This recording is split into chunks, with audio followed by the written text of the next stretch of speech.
Telltale signs that injecting drug use has crept into cities and villages of Uttar Pradesh. This is a privately owned bear orchard, tucked away in Atrauli Tehsil in Aligarh district, western UP. Apart from the fruiting season in winter, the orchard would be desolate and neglected. It soon became a hotspot for injecting drug users in the area. To prevent this, the orchard owner and family members have now made it a part of their daily routine to take a quick round of their land, stumbling upon disused needles and other paraphernalia. ये लोग नशा करने आते हैं।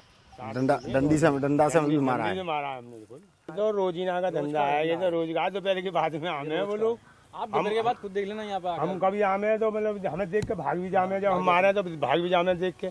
अब वो यहाँ से भाग गए तो हम अपने पहुँचे के पल्लंग में। हमारी उम्र के लोग भी हैं और कुछ हम सभी बड़े उम्र के भी हैं और कुछ बच्चे भी हैं।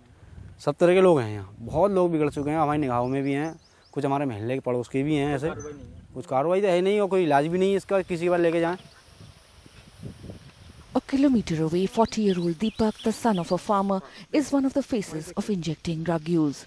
He began injecting pharmaceutical drugs nearly 15 years ago. Along with other users, he visited hotspots near his village to escape notice. Sometimes he would inject drugs in one of the agricultural fields. His mother says Deepak started using drugs when he failed to get into the police force like his brothers.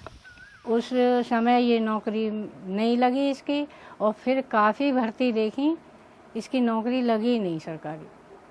इसने चुपचाप नशा करना शुरू कर दिया कि मुझे नींद आना शुरू हो जाए। नींद नहीं आती थी क्योंकि भाई निकल गया इसका छोटा। Deepak is clean of drugs for over a year now and is employed as a driver. But it has been a difficult journey. His life was out of control. He was losing weight and in poor health. At home, he was stealing anything he would lay his hands on to feed his addiction. घर का तो ये गाट और पत्थर ये बनवाए थे घर के लिए, इसमें से भी इन्होंने किया।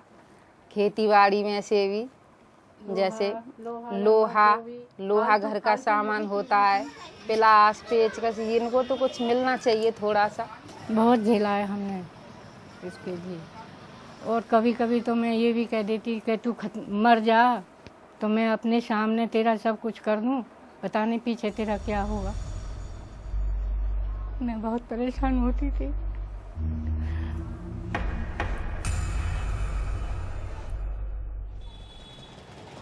A little away from the busy Ramghat street near Aligarh city is another hotspot for injecting drug users. 24-year-old Kuldeep, who got married a month ago, says he suffered a relapse today after he returned to the familiar territory. वो काफ़ी time से वो जो मना कर रहे हैं छोड़ने की, मैंने नहीं मानी यही बात है। पर अब तो मुझे करीब 2.5-3 महीने करीब हो गए जब से मैंने यूज़ नहीं करा। आज मेरी इच्छा करी आई थी ज़्यादा। आज आपने यूज़ किया है? यहाँ पे काफ़ी लोग हैं। लगभग बता रहा हूँ आपको 1500 तो होंगे। इसकी सीमा बहुत बढ़ गई है। It's no coincidence that the hotspot is close to chemist stores. खुलेआम पूरा नशा बिकता है यहाँ। अभी हम जाएंगे नहीं देंगे, आप जाएंगे नहीं देंगे, लेकिन जो नशा करने वाले हैं उनको ये लोग सब पहचानते हैं, जानते हैं। उनको आप जाइएगा तुरंत उनको नशा मिल जाएगा। A number of injecting drug users share needle syringes, leading to the spread of HIV. According to the latest data from the National AIDS Control Organization, injecting drug users are the principal drivers of the HIV epidemic. The HIV prevalence at the national level was 9.9% among injecting drug users, compared to 4.3% among men who have sex with men, another high-risk group. Injecting drug users in Uttar Pradesh need the skills, means and information to prevent HIV transmission. हमारे यहाँ HIV के ऊपर तो district Aligarh के अंदर कोई भी मतलब अनदेखा, पूरा सारा कुछ अनदेखा हो रहा है मैडम। कोई किसी से कोई मतलब नहीं है HIV के बारे में, जबकि सबसे ज़्यादा HIV यहाँ डिस्ट्रिक्ट अलीगढ़ में फैल रहा है। 40-year-old Munish Chand, who's a tailor, has been injecting drugs for over a decade. He wants to access government treatment services, but none exist in Aligarh. There are only a handful of government treatment centers in the entire state. Munish cannot afford the nearly 1 lakh rupees required at private treatment centers in Lucknow and Delhi. Drugs has taken a heavy toll on his family. His wife and young children work in a factory to sustain their lives. हाँ पर मैं परेशान है बहुत, कैसे भी छूट जाएगा हालात ऐसे इलाज करवा सकते हैं। क्यों?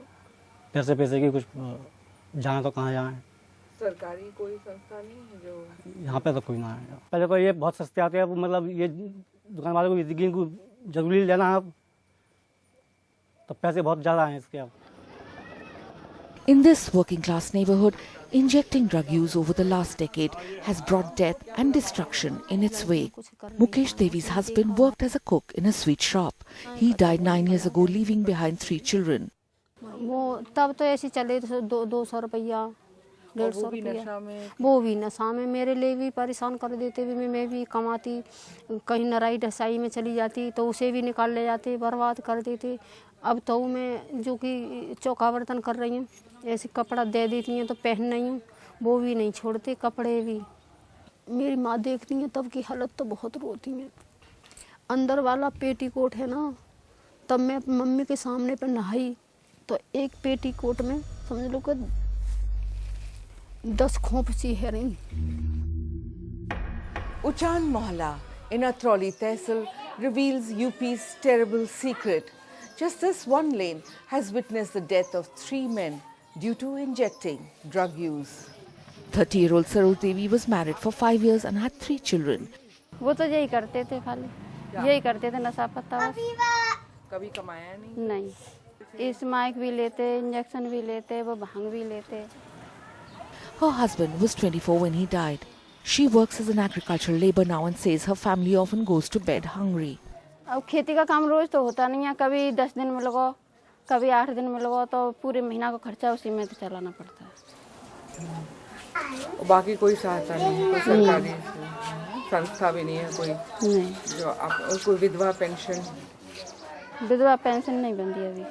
Then there are mothers like Kashmiri Singh who lost her 32-year-old son who was a vendor to drug abuse. Meena's husband is a rickshaw puller. She is seen injecting drug use lead to 2 deaths in her family. First her brother-in-law, then last year it consumed her 20-year-old son. The tragedy is that there is no support system for the families of victims. None of the widows were getting a widow's pension from the state government.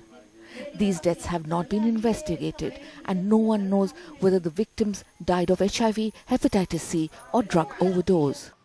While there is no comprehensive survey of drug use in Uttar Pradesh, an independent study conducted by YRG Center, All India Medical Institute of Sciences and Johns Hopkins University has shown alarming trends. People who injected drugs at a site in a medium-sized city like Kanpur had an HIV prevalence of 31%. Access to needle syringe exchange and opiate substitution treatment were extremely low in Kanpur, and the rate of HIV testing was the lowest of all sites surveyed. In Aligarh, the state government hospitals have yet to respond to the crisis. हमारे यहाँ psychiatry department नहीं है, तो physician के पास इस तरह के patient आते हैं। तो फिजिशियन हमारे दोनों हॉस्पिटल्स में ही। डॉक्टर्स के बाद शॉर्टेज हमारे यहाँ डेटा कलेक्शन होना चाहिए। और जो मेरी पर्सनल ओपिनियन है कि यूथ में नशे की आदत पहले के कंपैरिजन में बढ़ रही है। There is also no government strategy to curb the illegal sale of pharmaceutical drugs by chemists. Once a week, a de-addiction clinic is held in the centrally run medical college and hospital in Aligarh, but it is inadequate. The problem of injecting drug use is invisible at this 50-year-old medical college and hospital. There is no dedicated de-addiction center and no harm reduction services.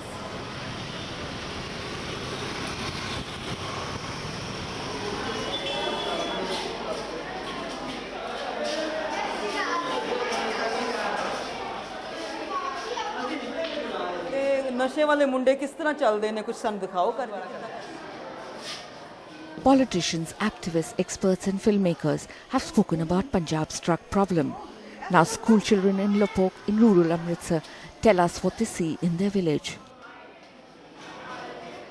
हमारे गांव में 18, 19, 20 साल के बच्चे smack में लगे हुए हैं। सारे पींदे वेचदे भी आ ਵੇਚਦੇ ਵੀ ਹੈ ਹਾਂਜੀ ਪੀਂਦੇ ਵੀ ਹੈ ਹਾਂਜੀ ਗੁਰਦਾਰਿਆਂ 'ਚ ਸੇਵਾ ਕਰਦੇ ਨਾਲੇ ਵੇਚਦੇ 10-15 दिन मुफ्त पिलाते बिना पैसा लिए कोई मुफ्त में पिलाते हैं हाँ जी खिलाते हैं और उसके बाद उनको आदत पड़ जाती है। नशा करना अज फैशन भी बन गया जिधर वेखो सारे कहते असीं भी नशे करते हैं असीं भी नशे करते हैं ਜਿਹੜੇ ਵੋਟਾਂ ਲੈਣ ਆਉਂਦੇ ਆ ਉਹ ਵੀ ਵੋਟ ਲੈਣ ਆਉਂਦੇ ਨਾਲ ਪੈਸੇ ਦੇ ਕੇ ਜਾਂਦੇ ਨਾਲ ਨਸ਼ੇ ਵੀ ਦੇ ਕੇ ਜਾਂਦੇ ਆ ਵੀ ਸਾਨੂੰ ਵੋਟ ਪਾਓ ਤਾਂ ਅਸੀਂ ਸਾਨੂੰ ਆ ਵੀ ਦਵਾਂਗੇ ਆ ਵੀ ਦਵਾਂਗੇ।